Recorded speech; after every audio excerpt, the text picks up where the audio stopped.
खबरों पर डालते हैं विस्तार से नजर। बीते लंबे समय से राहुल गांधी और विपक्षी नेता चुनाव आयोग पर बिना सबूत के गंभीर आरोप लगाते रहे हैं। इसी तरह बिहार में जारी विशेष गहन पुनरीक्षण पर भी विपक्षी दल संसद से लेकर सड़क तक विरोध भी कर रहे हैं। इस तमाम मसलों पर बीजेपी ने आज तथ्यों और आंकड़ों के साथ विपक्षी नेताओं को घेरा है। अनुराग सिंह ठाकुर ने विपक्षी दलों पर घुसपैठियों को वोट बैंक बनाकर अपना राजनीतिक अस्तित्व बचाने का आरोप लगाया है। बीजेपी ने कांग्रेस पर आजादी के बाद से ही चुनावी हेराफेरी करने का आरोप लगाया, तो राहुल गांधी द्वारा देश की लोकतांत्रिक व्यवस्था को कमजोर करने का बात कही है। वोट चोरी के राहुल के आरोपों पर बीजेपी का पलटवार। हार के डर से झूठे आरोप लगा रहे हैं राहुल। राहुल के आरोपों को बीजेपी ने बताया ब्लंडर। कहा धूल चेहरे पर थी और आईना साफ करते रहे। लोकसभा में नेता विपक्ष राहुल गांधी के वोट चोरी के आरोपों पर सियासत गर्म है। कांग्रेस और बाकी दल सड़क से संसद तक हंगामा मचा रहे हैं, तो बीजेपी ने एक बार फिर से राहुल और कांग्रेस पर पलटवार किया है। बीजेपी सांसद अनुराग ठाकुर ने दावा किया कि बिहार विधानसभा चुनाव में अपनी हार देखकर कांग्रेस और उसके सहयोगी दल झूठे आरोप लगा रहे हैं। उन्होंने कहा कि आत्मचिंतन करने की बजाय कांग्रेस ने हर हार के बाद नया बहाना ढूंढने का काम किया।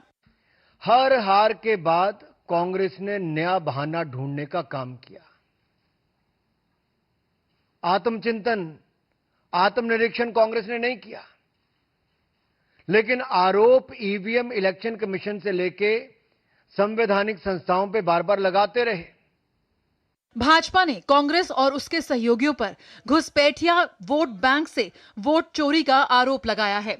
बीजेपी ने राहुल गांधी, प्रियंका गांधी वाड्रा, सपा अध्यक्ष अखिलेश यादव और डिंपल यादव की लोकसभा सीटों पर मतदाता सूची में बड़े पैमाने पर अनियमितताओं का आरोप लगाया है।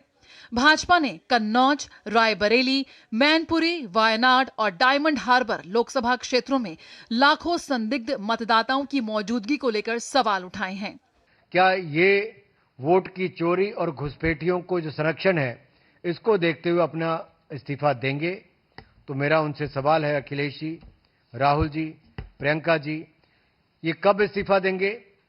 कांग्रेस जहां बीजेपी और चुनाव आयोग पर वोट चोरी का आरोप लगा रही है, वहीं बीजेपी का कहना है कि इस चुनावी भ्रष्टाचार की नींव 1952 के पहले चुनाव से कांग्रेस ने रखी थी और बाबा साहेब को चुनाव हरवा दिया था। वोटों के साथ गड़बड़ी हो रही है, प्रमाण के साथ राहुल जी ने जनता के सामने रखा। निर्वाचन आयोग कोई जवाब नहीं दे रहा, जांच नहीं करवा रहा।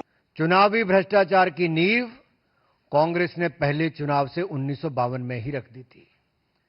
डॉक्टर बाबा साहब अंबेडकर को हराने का काम किया।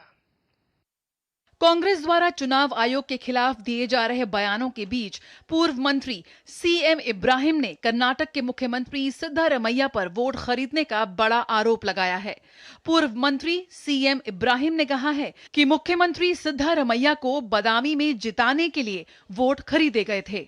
बीजेपी ने चुनाव आयोग से इस कथित बड़े चुनावी भ्रष्टाचार की जांच की मांग की है। इस बीच बीजेपी ने दावा किया है कि सोनिया गांधी भारतीय नागरिक बनने से पहले ही भारत की वोटर बन गई थीं। अमित मालवीय ने सोशल मीडिया प्लेटफॉर्म एक्स पर एक पोस्ट में कहा, सोनिया गांधी का नाम पहली बार 1980 में मतदाता सूची में जोड़ा गया, जबकि उस वक्त उनके पास इटली की नागरिकता थी और वे भारत की नागरिक नहीं थी। उस समय गांधी परिवार एक सफदरजंग रोड प्रधानमंत्री इंदिरा गांधी के आधिकारिक निवास पर रहता था। उस समय तक उस पते पर पंजीकृत मतदाता इंदिरा गांधी, राजीव गांधी, संजय गांधी और मेनका गांधी थे। नई दिल्ली संसदीय क्षेत्र की मतदाता सूची में 1 जनवरी 1980 को अहर्ता तिथि मानकर संशोधन किया गया था। इस संशोधन के दौरान सोनिया गांधी का नाम मतदान केंद्र 145 के क्रमांक 388 पर जोड़ दिया गया।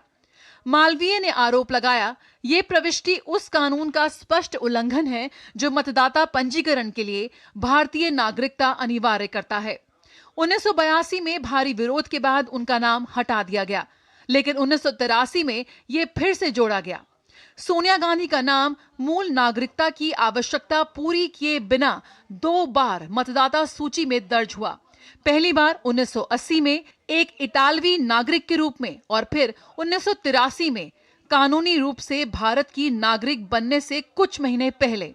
मालवीय ने यह भी सवाल उठाया कि राजीव गांधी से शादी करने के बाद उन्हें भारतीय नागरिकता स्वीकार करने में 15 साल क्यों लग गए।